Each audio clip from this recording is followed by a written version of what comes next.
لا تسأل اليتيم كيف مات أبوك أو أمك، ولا تسأل الوالدين كيف مات ابنكما، ولا تسأل الرجل العاطل في مجلس الرجال أنت لماذا لا تشتغل، ولا تسأل الفقير هل تريد نقودا، بل اعطه من دون سؤال، فهذا فيه إكرام لعزة نفسه، خصوصا أنه سوف يقابلك بين الحين والآخر.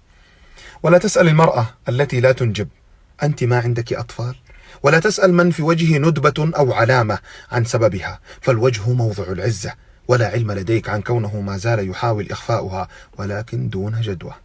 ولا تسأل الضيف هل تريد شيئا من شراب أو طعام، قدم ضيافتك دون سؤال، فإن سألته فإنك بذلك تحرمه.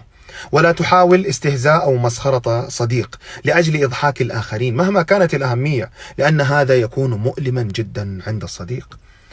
دائما ضع نفسك مكان المتلقي وحاول أن تعيش إحساسه، كلام لا يفهمه إلا العقلاء. في مستشفى سقطت باروكة فتاة فضحك الكل عليها وتشمتوا فيها، وعندما ساعدها شاب قالت وهي تبكي وترجف: ما ذنبي إذا السرطان أخذ شعري. احذروا الوقاحة. طفل مستواه ضعيف في المدرسة ذهب لقبر أمه وقال: تعالي معي، المدرس يضربني أمام الطلاب ويقول أمك مهملة ولا تهتم فيك. كن حذرا فبعض الكلام يقتل. السلام عليكم.